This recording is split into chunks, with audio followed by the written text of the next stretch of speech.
Right, welcome back to prime time debate. ఒకవైపు ప్రభుత్వం సంక్షేమ పథకాలు, ఇండ్లు, ఉద్యోగాలు అంటూ ముందుకెళ్తున్నటువంటి క్రమంలో ఒప్పుకున్నటువంటి హామీలేంటి, ఎందుకు అమలు చేయరు, మీరు ఇచ్చినటువంటి డెడ్ లైన్ దాటిన తర్వాతనే మేము క్వశ్చన్ చేస్తున్నాం, ప్రశ్నిస్తే అరెస్టులు చేస్తారా అన్నది ప్రధాన ప్రతిపక్షం బీఆర్ఎస్ పార్టీ చేస్తున్నటువంటి ఆరోపణ. ఉదయం నుంచి కూడా తెలంగాణలో ఒక రాజకీయ యుద్ధ వాతావరణం కనిపిస్తోంది. హరీష్ రావు ఇప్పటికీ పోలీస్ స్టేషన్లోనే ఉన్నారు, పోలీసుల అదుపులోనే ఉన్నారు. ఒకవైపు కౌశిక్ రెడ్డి అరెస్ట్ కావడం జరిగింది. రాజ్కుమార్ గారు, ఈ అరెస్ట్లో ఒకవైపు మీరు ఇందిరమ్మ ఇండ్లు ఇస్తున్నారు, ఉద్యోగాలు ఇస్తున్నారు, ఉద్యోగాల నోటిఫికేషన్ లేని పరిస్థితి గతంలో ఉన్నాయే మీరు మళ్ళీ కంటిన్యూ చేస్తున్నారు తప్ప కొత్తగా పెద్దగా చేసింది ఏం లేదు. ఈ 5 నెలల కాలంలో మీరు చేసిందే 1,00,000 కోట్ల అప్పు. కేంద్రం వాటా గురించి మీరు బయట పెట్టట్లేదు. సో దీని వెనకాల భారీ కుట్ర నడుస్తోంది. అదే కదా ప్రతిపక్షం ప్రశ్నించేది. ప్రశ్నిస్తే ఎందుకు జైల్లో పెట్టాల్సి వస్తుంది? ఒకటి, ఇందాక జయరాం గారు కరెక్ట్ మాట చెప్పారు. రాష్ట్రంలో ఏ రాష్ట్రంలోనైనా ప్రతిపక్షం ప్రశ్నిస్తే తప్పులేదు, ప్రజల పక్షాన కొట్లాడితే తప్పులేదు. కానీ కేవలం రాజకీయ లబ్ధి కోసమే కొట్లాట జరుగుతుంది. ఇక్కడ బీఆర్ఎస్ పార్టీ నాయకుల హరీష్ రావు గారు కానీ కేటీఆర్ గారు కానీ ప్రవర్తన అట్లనే ఉన్నది అనుకున్నాం. ఇక్కడ చూస్తే వారి పార్టీ అధికార ప్రతినిధులు కూడా అట్లనే కనిపిస్తున్నాయి మాకు. ఎందుకనంటే వారు ఎంత శుద్ధ తప్పులు మాట్లాడుతున్నారంటే, ఈరోజు 1,00,000 కోట్ల అప్పు చేసిర్రట ఈ 10 నెలల టైంలో. మరి 10 ఏళ్ల టైంలో ఏదైతే 10 సంవత్సరాల టైంలో మిగులు రాష్ట్రాన్ని మీ చేతిలో పెడితే 7,00,000 కోట్ల అప్పు మీరు చేసిర్రు. దాన్ని మేము 7 లక్షలు చేయలేదు, 4 లక్షలు చేసినాం అంటున్నారు. అందుకే మేము ఏమంటున్నామంటే, ఈ రాష్ట్రం నీకు ఒక ప్రతిపక్ష పెద్ద అనేటైన ఒక కేసీఆర్ అనేటైన ఉన్నాడు. అసెంబ్లీలకు రమ్మని శ్వేతపత్రాలు విడుదల చేసి మా ఆర్థిక మంత్రి బట్టి విక్రమార్క గారు చర్చకు పెడితే మీ కల్వకుంట్ల చంద్రశేఖరరావు గారు వస్తే మీకు స్పష్టంగా అర్థమయ్యేది. ఆయన రారు. మీరేందనంటే మీకు కనబడ్డ లెక్కలు, మీకు తెలిసిన లెక్కలే చెప్తారు తప్ప అసెంబ్లీ వేదికగా ముఖ్యమంత్రి గారు తెలంగాణ రాష్ట్ర ప్రభుత్వం అప్పుల మీద చర్చకు పెడితే రావడానికి మొఖాలు లేవు, మాట్లాడడానికి మొఖాలు లేవు. ఈరోజు ప్రభుత్వం మీద బురద చల్లుతాం, మేము ఇష్టం వచ్చినట్టు మాట్లాడతామంటూ మేము ఊరుకోం. ఇందిరమ్మ ఇండ్ల గురించి అట కార్యకర్తలు జేబులు నింపడానికట, మా నాయకుల జేబులు నింపడానికి ఇందిరమ్మ ఇల్లు అంటున్నారు. ఒక్కసారి నేను బీఆర్ఎస్ పార్టీ నాయకులను కోరుతున్నా, మాలాంటి పేదవాళ్ళకి ఎందరికో ఇందిరమ్మ ఇండ్లు వచ్చినాయి. ఇందిరమ్మ ఇండ్లు కాదు, ప్రతి ఊరు పోతే ఇందిరమ్మ కాలనీలు ఉన్నాయి. చూపెడతారా డబుల్ బెడ్రూమ్ కాలనీలు ఎన్ని ఉన్నాయో? ఈరోజు మీరు ప్రభుత్వం దిగిపోయింది ఎందుకు? సాక్షాత్తు కల్వకుంట్ల చంద్రశేఖరరావు గారే ఎన్నికల ముందు ఎమ్మెల్యే టికెట్లు ఇచ్చేటప్పుడు పిలిచి 30% మన ఎమ్మెల్యేలే తీసుకుంటున్నారు ప్రతి పథకంలో అని చెప్పేసి ఈరోజు మీ ఎమ్మెల్యేల చెంపవాయించినట్టు మాట్లాడింది నిజం కదా? మరి ఈరోజు మరి కాంగ్రెస్ పార్టీ హయాంలో ఇందిరమ్మ ఇండ్లు వచ్చి ఎందరో లబ్ధి వాళ్ళు. ఇవాళ ఏ ప్రతిపక్షమైనా కూడా ప్రభుత్వ పథకాలు అమలు చేయకపోతే ఆందోళన చేయాలి, ప్రభుత్వాన్ని విమర్శించాలి. ఈరోజు మేము ప్రభుత్వ పథకాలన్నీ అమలు చేసే దిశగా ఒక అడుగులు వేసేస్తే అది ఉద్యోగ నియామకాలు కావచ్చు, రైతులకు సంబంధించి చాలా అంశాల్లో ప్రతిపక్షం గెలుపు కనిపిస్తలేదా? ప్రభుత్వం తీసుకుంటున్నటువంటి నిర్ణయాల్లో లగిచర్ల విషయంలో వెనకడుగు వేయడం జరిగింది. అటు ఆదిలాబాద్ జిల్లాలో దిలావర్పూర్ అక్కడ కూడా ఒక అడుగు వెనకడుగు వేయడం జరిగింది. సో హైడ్రా విషయంలో వెనకడుగు వేయడం జరిగింది. మూసీ విషయంలో ఇంకా నిర్ణయం తీసుకోవాల్సినటువంటి అవసరం ఇంకా ఉందా, జరుగుద్దా లేదా, ఎప్పుడు జరుగుద్దా అనేది తెలియదు. దాని డిపిఆర్కి ఇంకో 18 నెలలు టైం పట్టేలా ఉంది. సో ఇవన్నీ కూడా ప్రతిపక్షాల గెలుపుగా భావిస్తలేరా? ప్రతిపక్షాల గెలుపు అని మీరు అంటున్నారు. ప్రభుత్వం ప్రతిపక్షాలు ఆందోళన చేస్తున్నాయి. ఈరోజు మేము కొత్తగా మూసి ప్రతిపక్షం ఒక నిరసన కార్యక్రమం చేపడతా అంటే ఎక్కడో మహబాద్ లో చేస్తా అంటే దానికి పర్మిషన్లు ఇవ్వకుండా పోలీసు పహారాలు పెట్టాల్సిన అవసరం ప్రతిపక్షానికి ఎందుకు అంత ఫ్రీడమ్ లేదన్నది కూడా ప్రశ్న. బీఆర్ఎస్ పార్టీ నాయకులు ఇవన్నీ మాకు అనుమతులు ఇస్తలేరు, పోలీసులు అరెస్ట్ చేస్తానంటే చాలా నవ్వొస్తుంది. రాష్ట్రంలో పోయింది లేకనే కదా. అదే అండి, ఏ ధర్నాలు చేసి నిరసనలు చేసి రాష్ట్రంలో మన రాష్ట్రాన్ని తెచ్చుకున్నామో, వీళ్ళు అధికారంలోకి వచ్చిన తర్వాత అదే ధర్నా చౌక్ తీసేసిన వాళ్ళు ఇవాళ మమ్మల్ని అరెస్టులు చేస్తున్నారు, ప్రశ్నిస్తున్నారు అని అంటే అంతకంటే విడ్డూరం ఏం లేదు.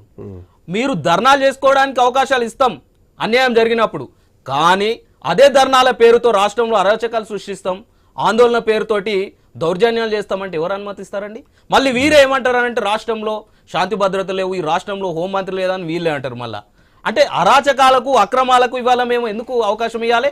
ఈ రాష్ట్రంలో శాంతి భద్రతలు కాపాడాలని అంటే పోయి అరెస్టులు చేస్తా అని చెప్పి అధికారుల మీద దాడులు చేస్తా అని చెప్పేసి ఈరోజు అక్రమాలు చేస్తా అంటే మేము అవకాశం ఇస్తారా? లగచర్ల ఇష్యూ కావచ్చు, దిలావర్పూర్ కావచ్చు, ప్రభుత్వం వెనక్కి తగ్గింది అంటున్నారు. ఏదైతే మూసీ నది విషయంలో, హైడ్రా విషయంలో వెనక్కి తగ్గింది అని చెప్పి మీరు మాట్లాడుతున్నారు. వాస్తవమే కదా, వెనక్కి తగ్గింది కదా. ఈ రోజు అంటే ప్రజా నిర్ణయం కంటే ప్రతిపక్షం చేస్తున్నటువంటి యాక్టివిటీ ప్రజల తరపున వాళ్ళు పోతున్నటువంటి స్పీడ్కే మీరు ఒక అడుగు వెనక్కి తగ్గుతున్నారు. మమ్మల్ని ప్రతిపక్షం పనిచేయనియట్లేదని మాట్లాడుతున్నారు. సో ప్రభుత్వం పనిచేయలేనటువంటి పరిస్థితుల్లోకి ప్రతిపక్షం తీసుకెళ్తుందా? అంటే ప్రజల పక్షంగా ఉంది ప్రతిపక్షం, ప్రజల గెలుపుగా భావించాల్సిన అవసరం లేదా? తప్పకుండా అండి, ప్రజలు గెలిస్తే తప్పులేదు. మేము కూడా మొన్న లగచర్ల ఇష్యూలో ప్రభుత్వం మేము వెనకడుగు వేసినామని మేమేదో బాధపడలే. ప్రజలకు న్యాయం చేయడానికి మేము ఒక్కడుగు కాదు 100 అడుగులు మేము వెనక్కేయడానికి సిద్ధం.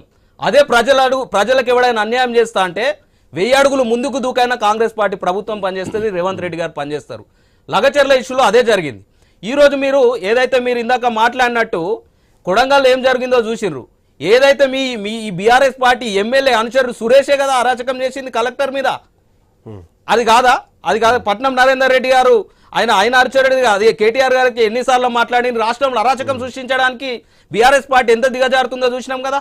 ఏదైతే హైడ్రా విషయంలో ప్రభుత్వం పేదలకు ఏం అన్యాయం చేసింది, ఏదైతే ఇండ్లు తీసేసిందో వాళ్ళకు డబుల్ బెడ్రూమ్లు కావచ్చు మీ పార్టీ ఎందుకు ఇంత నిర్బంధించాల్సినటువంటి అవసరం ఏంది? ఇప్పటికీ కూడా కౌశిక్ రెడ్డి ఇంకా కోర్టు ముందు ప్రొడ్యూస్ అసలు అదుపులోకి తీసుకున్నారు. ఇంకా అరెస్టా లేదంటే ఏంది? బయటకి ఎప్పుడు తీస్తారు? ఓ రకంగా మీరే ఇదంతా రావడానికి క్రియేట్ చేసి ఎవరు క్రియేట్ చేయలేదు. పొలిటికల్ హీట్ పెరగడానికి కారణం ప్రభుత్వం కదా. కౌశిక్ రెడ్డి గారు చేస్తున్నది ఏందనేది బీఆర్ఎస్ పార్టీ నాయకులకు ఎక్కువ తెలుస్తుంది. వారు చేసేది మంచా చెడా అనేది బీఆర్ఎస్ పార్టీ నాయకులకు ఎక్కువ తెలుసు. కౌశిక్ రెడ్డి వల్ల బీఆర్ఎస్ పార్టీకి నష్టమే తప్ప ఆయన వల్ల ఎవరికి లాభం లేదు. కౌశిక్ రెడ్డి ఏ విధంగా హుజురాబాద్లో గెలిచిండో చచ్చిపోతా అని అందరికి తెలిసిందే. ఈ రోజు మాత్రం ఇక్కడ అందరినీ చంపే పరిస్థితి ఉంది. మొట్టమొదట కౌశిక్ రెడ్డి చంపేది బీఆర్ఎస్ పార్టీ. వెంకరెడ్డి గారు, ఎవరికి మైలేజ్ కోసం ఇదంతా జరుగుతోంది? ఇంత సీన్ జరుగుతున్న ఉదయం నుంచి హరీష్ రావు పోలీస్ స్టేషన్ లోనే ఉన్నారు, కౌశిక్ రెడ్డి పోలీస్ స్టేషన్ లోనే ఉన్నారు.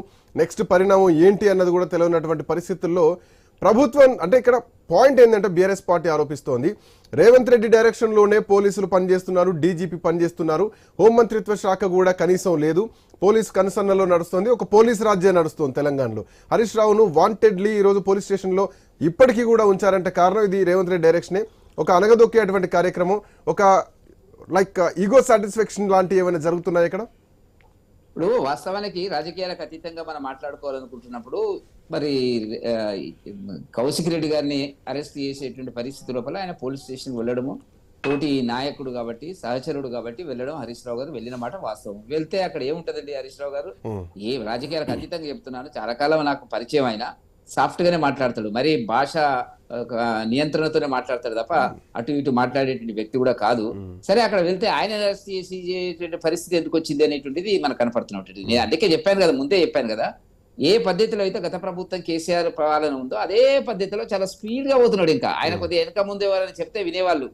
కేసీఆర్ దగ్గర ఏంటంటే నాకు తెలిసినంత వరకు ఏంటంటే ఎవరైనా కొద్దిగా విలువ ఉన్న వాళ్ళు తెలిసి అట్లా కాదన్నా ఇది తప్పు చేస్తుంది మీరు అంటే కొద్దిగా ఎన్నిక వచ్చేవాడు. కానీ ఇప్పుడు ఇతనికి చెప్పే పరిస్థితి లేదు. ఉన్న మంత్రులంతా కూడా ఏం చెప్తున్నారు, నువ్వు బాగా చేస్తున్నాడు, ఎందుకంటే ఇతను బదనాం వేసి కిందికి లాగేసిన తర్వాత చూద్దామని చాలా మంది ఒక 1/2 డజన్ మంత్రులు కాంగ్రెస్ లో సిద్ధంగా ఉన్నారు. అదొక రాజకీయం, దాని గురించి నేను ఎక్కువ మాట్లాడదు కానీ జరుగుతున్నటువంటిది.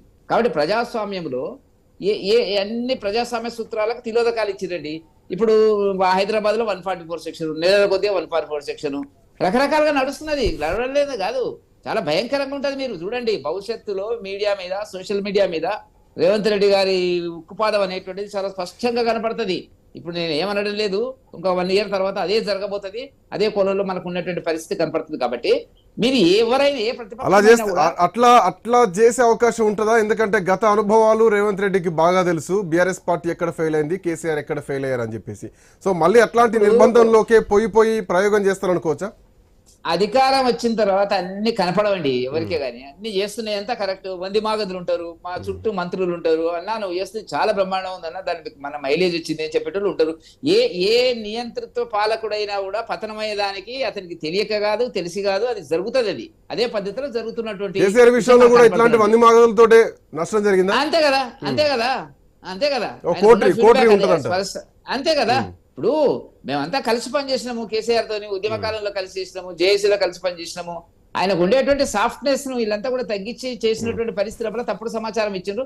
అదే పద్ధతిలో ఇంకా వీళ్ళు చాలా స్పీడ్ గా పోతుండండి. మీరు గుర్తుపెట్టుకోండి, అప్పుల గురించి మాట్లాడతారు, మీకు తెలియదా? అన్ని ఇచ్చేటప్పుడు అభివృద్ధి మీరు అంటున్నారు, అభివృద్ధి సంక్షేమం 2 జంట కవుల్లాగా వెళ్తున్నాయి. అభివృద్ధి ఏం జరిగిందో నాకు ఒక్కటి చెప్పండి, నాకు తెలియక అడుగుతున్నాను. మీరు సీనియర్ జర్నలిస్ట్ గా అభివృద్ధి అమెరికా పోయి ఫ్యాక్టరీలు 35,000 కోట్ల రూపాయలు వస్తాయని చెప్పిండు తప్ప ఇంకా అభివృద్ధి చేసింది ఏంటో చెప్పండి. ఆయన ఏం కట్టాడో చెప్పండి, ఏ ప్రాజెక్ట్ కట్టాడో చెప్పండి. ఏవో ఒక విజన్ అయితే కనిపిస్తుంది కదా, విజన్ ని నమ్మరా? ఓ విజన్ కనిపిస్తుంది కదా. ఏ విజన్ అండి? ఫోర్త్ సిటీ అన్నారు, స్కిల్ యూనివర్సిటీ అంటున్నారు. అవన్నీ అక్కడ ఫోర్త్ సిటీలో రైతులు ముందు మన కిషన్ రెడ్డి గారి ఇంటికి వచ్చినారు. రైతులు అప్పుడే ఉద్యమం స్టార్ట్ చేసినారు. ఎందుకంటే అది మా ఏరియా, మాకు సంబంధించినటువంటి ఏరియా. వచ్చి కిషన్ రెడ్డి గారిని ఆ కాళ్ళ మీద పడేటువంటి పరిస్థితి మహిళలు వస్తున్నటువంటిది. వాళ్ళు ఏమంటున్నారంటే అక్కడ అసలు భూమి తీసుకుంటున్నాం అనే విషయం కూడా పేపర్ నోటిఫికేషన్ ఇచ్చింది తప్ప 2013 చట్టమా చెప్పేటువంటి నాథ్ ఉండేడు అక్కడ. ఎక్స్ప్లెయిన్ చేయాలి కదా, అక్కడ ఇది తీసుకుంటాము ఇది ఇస్తాము అని చెప్పాలి కదా. ఏం లేదు, దాడి జరుగుతూనే ఉంది. 330 సో కేవలం మాటలే జరుగుతున్నాయి తప్ప ఎక్కడ భూసేకరణ లేదు. ఏం జరుగుతుంది? నేను అనేది ఏంటంటే డబ్బులు లేకుండా ఉన్నటువంటి ఆర్థిక వ్యవస్థ మనకు ఇవాళ ఉంది. వాళ్ళు గతంలో చాలా చెప్పారు, నేను చూశాను. అది రిలీజ్ చేసినప్పుడు, మేనిఫెస్టో రిలీజ్ చేసినప్పుడు ఎక్కడి నుంచి వస్తే ఆర్థిక వనరులు అన్నప్పుడు మాకు తెలుసు ఎట్లా నడపాలను అన్నారు. ఇప్పుడు బొక్క బోర్ల పడ్డారు, ఏం చేయలేని పరిస్థితిలో ఉన్నారు. వాళ్ళ మేనిఫెస్టోలో నేను చిన్న ఎగ్జాంపుల్ చెప్తా. ఉద్యోగస్తులకు 3 కరుబత్యాలు ఉన్నాయి, మేము వెంబడి రాగానే సంతకం పెట్టిస్తా ఉన్నారు. 3 పోయి 4 అయినాయి. గుర్తుపెట్టుకోండి. అది విచిత్రమైన పరిస్థితి. ఎందుకంటే ఒక డిఏ ఇస్తే 300 కోట్లు ఇయ్యలేని పరిస్థితిలో ఉన్నారు వాళ్ళు. చాలా ఇబ్బందులు అవుతుంది.